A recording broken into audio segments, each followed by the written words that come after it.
Welcome to the Cancer Support Suffolk podcast. Join me, Mark Murphy, and my brilliant guests as we talk about life before, during and after cancer. This time we're talking about TYA, that's Teenage and Young Adult Cancer, which applies to 16 to 24-year-olds. With me is Dan Jolly, who's a TYA Nurse Specialist at Ipswich Hospital. Dan, welcome to the podcast. Good to see you. Also, Julie Finbow Humphrey from the Cancer Information and Wellbeing Centre at Ipswich Hospital. Hi, Julie. Good to see you as well. And Jake's here. Jake's had a cancer diagnosis. He's here to tell us about his story. Good to see you as well, Jake. You too, morning. Look like you're fresh from the golf course. Yeah, fresh from the golf course yesterday. Yeah. Brilliant. We'll perhaps touch on that a little bit later on. Dan, if I can start with you, people may be surprised to hear that cancer does affect young people and a variety of different cancers, I would imagine. I think it's always described as being surreal until you're in that sort of journey, understanding this can happen. And it changes someone's world overnight, immediately. And sadly, it's more common than you'd think. It's for the 16 to 24-year-olds that we care for and look after. There's so many of them out there, actually, sadly, regionally, but they're all very isolated in pockets. And one of the big things that we want to do is try and bring them more together so that we can actually unite them more to support each other, which is our goal regionally. I know it's something that you've both, Julie, and you have been working on, and we're going to be helping you with that in the future. But just talk to me about some of the cancers that young people are susceptible to. Yes, so the teenage and young adult sort of cohort is a group of patients that, from a TYA sort of approach, is very much all sorts of cancers. So it's to do with the age category for 16 to 24-year-olds, but it can be to do with hematological cancers, so your leukemias, lymphomas, and also then when you start moving into the oncological cancers, you're looking at brain tumours, sarcomas, all these sorts of things. But they tend to be more rare, odd cancers. They're not sort of typical where you'd go into sort of older groups where it's a sort of a more predictable cohort of patients. These types of patients, it's very widespread, sometimes very rare histologies that you're getting.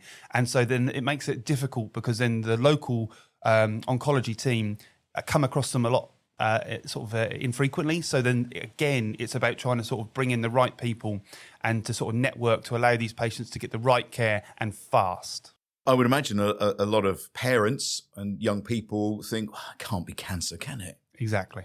I think that's usually the sort of the journey in, where you hear about the delays that occur, where patients are sort of going back and back to the doctor. And this is no criticism of our GPs. It's just saying, I think even they wouldn't say that they're expecting sometimes a 19-year-old to have a brain tumour, for example. But sadly, it occurs, and obviously it can be put down to many things, hormonal and different changes. And at this age group, it's not paediatric, it's not adult care, it sits in its own niche group. And this is the uniqueness of it that we want to really sort of advertise, and saying this group of young people, young adults, very much is standalone.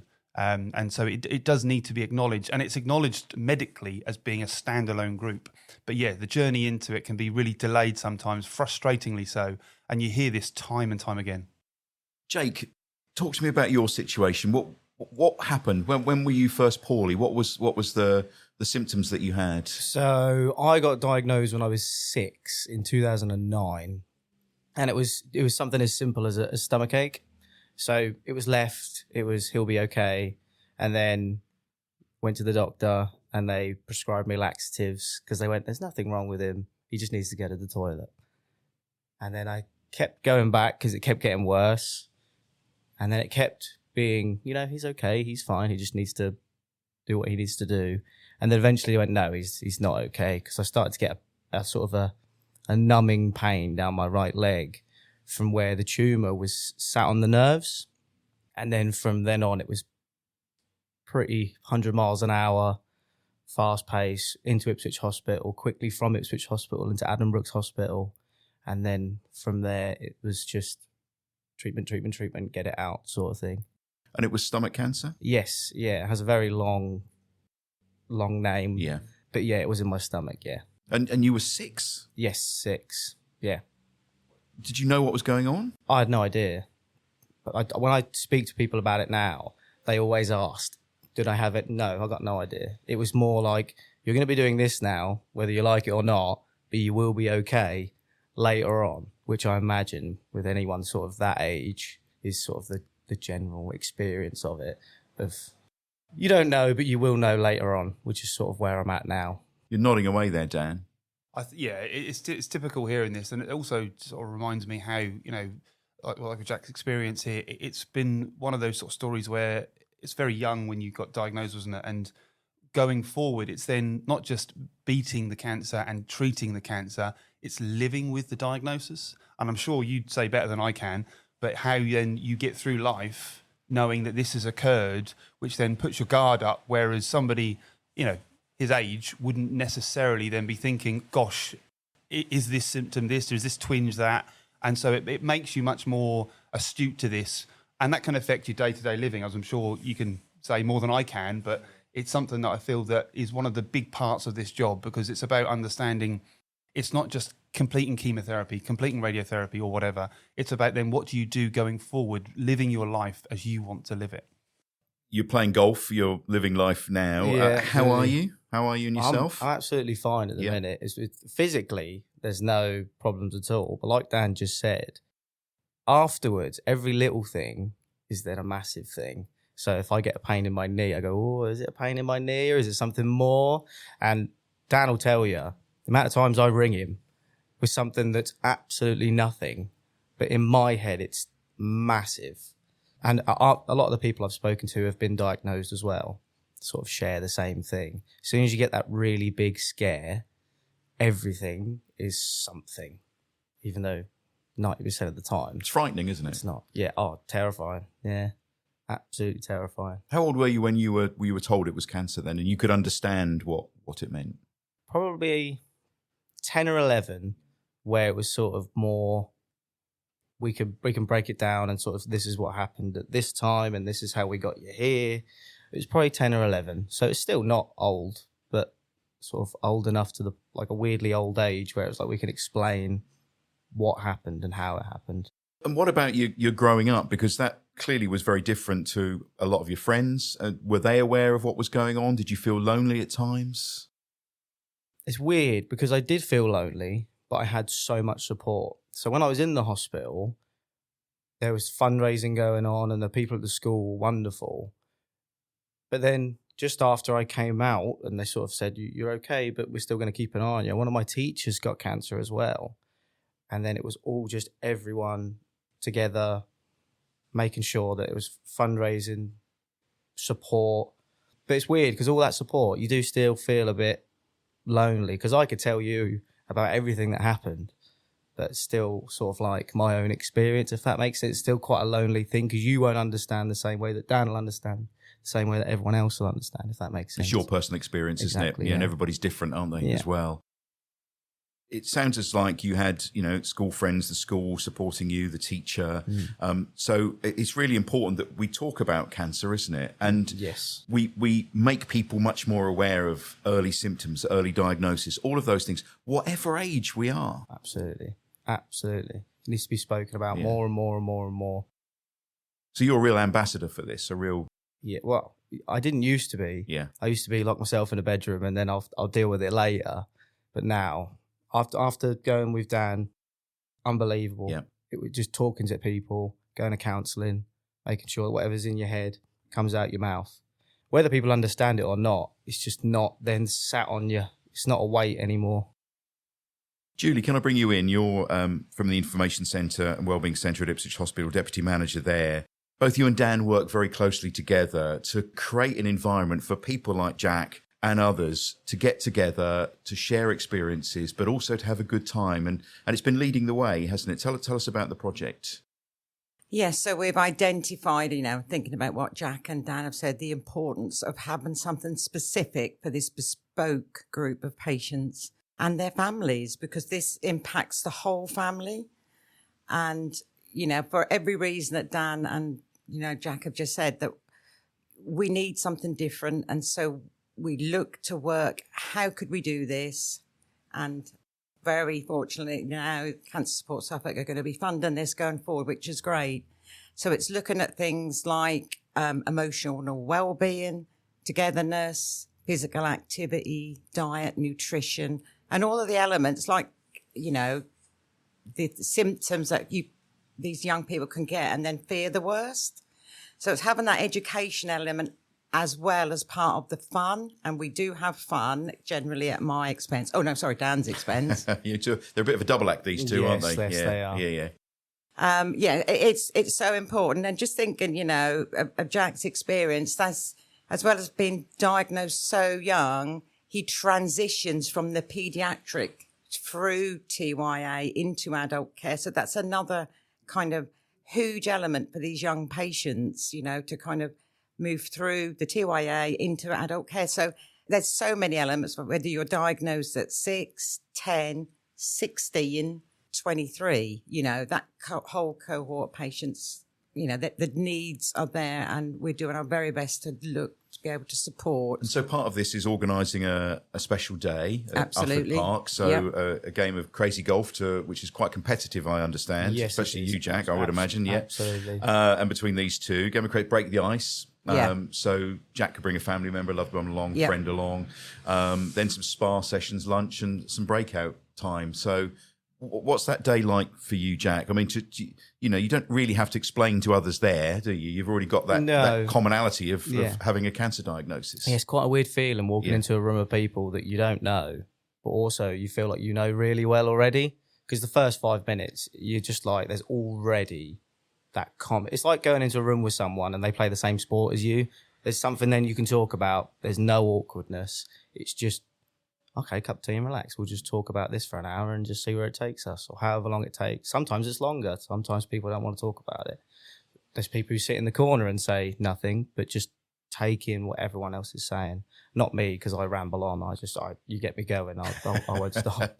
But it just picking up on the point you said earlier on, that you had a lot of support, but you still felt alone and lonely at times. Yeah. So this really does make a difference, because you've got that. You don't, as I said, you don't need to explain to these people. Massive difference. The loneliness is not even there. It's in the little room, tea, coffee, these guys, doesn't exist. People don't let you be lonely in that room. It's really nice. Dan, can you give us some other examples of what young people are facing at the moment through this? I mean, you talked to me about one young man, we don't need to mention any names or anything, that was really struggling with his exams, his GCSEs.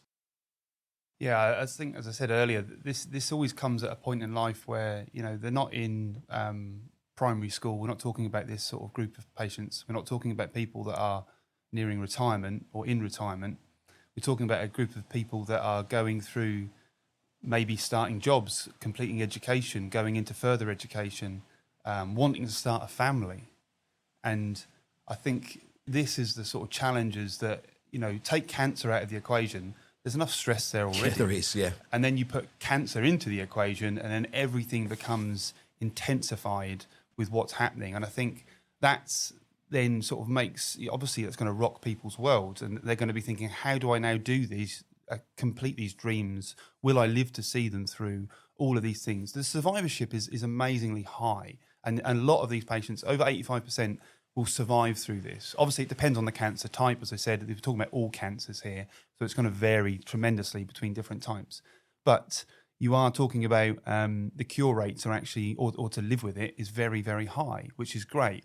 But that isn't the end of the story. That isn't the end of the chapter here. And it's about then how we then as human beings cope with this going forward. Relationships. Can I have another relationship? Is that normal? Is that okay? These are questions that people ask. And I think, as Jack sort of said, what is normal? And then talking to people that say, this is normal. This is what I feel. This is how I've felt. And actually that isn't abnormal for the circumstances. It's an abnormal situation, of course, but it's not abnormal for what you're going through to then say, well, this is my concern right now. Who can I share that with? And even from a nurse specialist point of view, you know, I haven't walked his path, like with Jack's situation here. And Jack's a great ambassador. I know he likes that title. But it's about sort of saying, you know, this is how I've felt. And you need someone like Jack to be able to sort of start a trigger of a conversation to say, this is how I felt. And then suddenly, as he was saying, there's people in the room that are very quiet, but that just sparks things off. And people start talking and they start sharing. And then suddenly you just sense the atmosphere change in the room. And we no longer have to rely on Julie's jokes. And then suddenly people, you know, want to start talking about what's going on and what's normal for them. And then literally you just sit back. And it's great then, because usually what happens is that all the young people take over. And that's what we want. And that's what we want to enable. So, yeah, when we have those days, they are special. There's not been one where we've gone away and not thought, that's great, that's good. You know, we've always been really, not because of what we've done, but because of what they've done. Really, really important. And it's something very special for you, Julie. I know you've talked to me about this lots and lots and lots and say, look, you know, we're leading the way with this here. Other trusts around the country are looking at what we're doing here in Suffolk, in Ipswich, and trying to replicate that. Yeah, it's a unique forum, just as both Jack and Dan have said, you know, having that kind of really specific initiative for these young people and being able to talk about normal feelings in abnormal situations is very important for both, you know, the person and a family member, because they also come along to this event as well. Yeah. And as part of this as well, there is counselling on offer. We've got a wonderful counsellor, Chris, who's been counselling for years and years and years, particularly with young people. So there is formal counselling if the youngsters require that. And we're also, you know, working quite closely with the fitness instructor. Currently I am, to look at someone to help support with kind of, you know, re-engaging with physical activity, you know, with that young person's goals at the heart of what this is. So another bespoke offer. And I think this is really, really important. That can make quite a significant difference going forward. Confidence building, engagement, and able to do things again. Jack, can you sum up what the sessions have done for you? More confidence, sort of strangely enough, because I don't think I'm a shy sort of person, just in life in general. But when it comes to let's talk about you, let's talk about what you've been through, how you deal with it, I always was very, very shy. But when you've got 6, 7, 8 people around you who share it, they understand that you're shy about it, and they're shy about it, it just all weirdly just sort of comes out. You don't really think about it. It sort of goes brain, mouth, out. Which is like just such a good experience. And you can see it in the room that everyone goes, oh, well, he's doing that, I can do that. And it just happens. It's such a, I'm going to say empowering thing. So now, anyone asks me about anything, I'll talk to you for 3 days if you want me to. I'll tell you anything you want to know. Yeah. Well, I could listen to you for 3 days as well, because you're a good talker and you got a lot going for you. So life is positive at the moment. Yeah, definitely positive. And that's really, Dan, so important to hear, isn't it? Because we still hear the word cancer and people go, but there is, as you say, cure rates are getting better all the time for all sorts of cancers. People living with it much longer. You know, sadly, some do succumb to it, but things are getting better all the time. And that positiveness is just so important, isn't it? Throughout the whole process as much as possible. I think, yeah, and being able to access resources, which is what we really want to advocate here, that people can then be knowing to talk to someone who isn't going to be saying, oh, you know, acting, this is sad and I'm there and I'm really sorry for you, and just sticking on all the sympathy. I think Jack will agree. He's nodding away. They don't want sympathy. They want support. They want to have a support network that allows them to have WhatsApp groups to chat on, to share with. But you don't build that by accident. That gets built deliberately. And things like that don't happen just by chance. So, these things need to be given a platform. There's lots of things that we're really proud of, but there's also lots of things we need to do better. And we're really aware of that. So, we're really grateful for all the support with all the sort of sponsors, and just we want to keep the good work going. Well, we're happy to help and support you as much as we can going forward. We've got lots of people who are starting to hear about what you've been doing and offering things. More to come on that, but we hope it continues for a very, very long time. Jack, good luck. What do you want to be? Do you want to be the next Rory McIlroy? I was going to. That was the plan. He has set the bar a bit higher now, hasn't he? Yeah, if he'd come sort of, 5th or 6th, I maybe would have gone for it. But first, a little while, usually I'd, shoot for the stars, but that's a bit far for me. That, I'm happy to just play golf casually. That'll do me, yeah. Good. Well, look, it's great to meet you. Thank you, Jack, very much. Dan, thank you. Julie, thank you very much for all the good work that you do.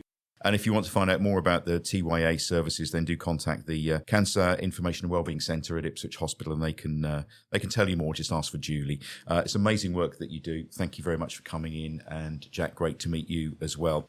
Thank you for listening to this episode. If you'd like more information about what we do, please visit cancersupportsuffolk.co.uk, or you can call us on 01473 211 884. We're based in Ipswich.